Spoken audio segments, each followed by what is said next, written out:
E aí, amor, fazer uma experiência, fazer um pedido de casamento pra você de uma forma diferente agora. Ah, você já falou, não é? Não era pra falar? Amém. Tudo bem?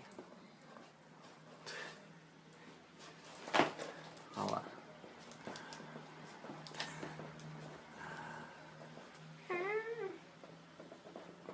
Ai, meu Deus.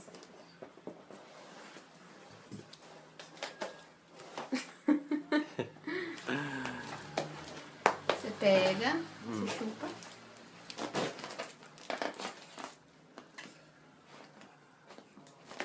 Aí a sua voz sai assim. Sua voz sai esquerda.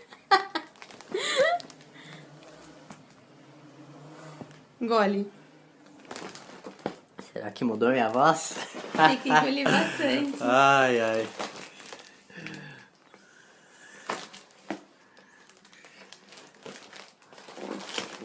Será que mudou minha voz? Ai, que da hora, amor. Ah, você me amaria com a voz assim? Bastante, bastante. Tem certeza? Ai, amorzinho. Absoluta. Agora eu vou inalar isso aqui tudo. Segura aqui, amor. Tudo? Vou pegar a Peppa e... Pode soltar. Cuidado. Minha voz já tá normal.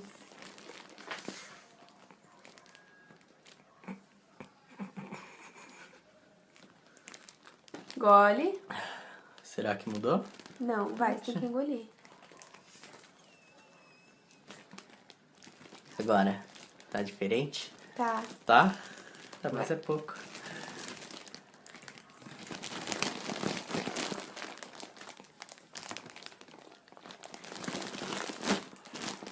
Meu Deus do céu. Agora eu vou virar um ET de tanta coisa que eu suguei. Não. Nossa.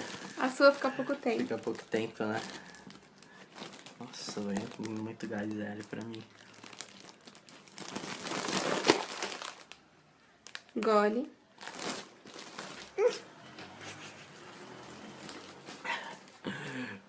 Quer casar comigo? Minha voz não.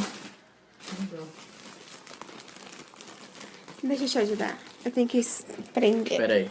Ah, não. Então o quê? Não mudou minha voz. Isso, vai. Acho que agora mudou. Não muda. Muda sim. Mudou.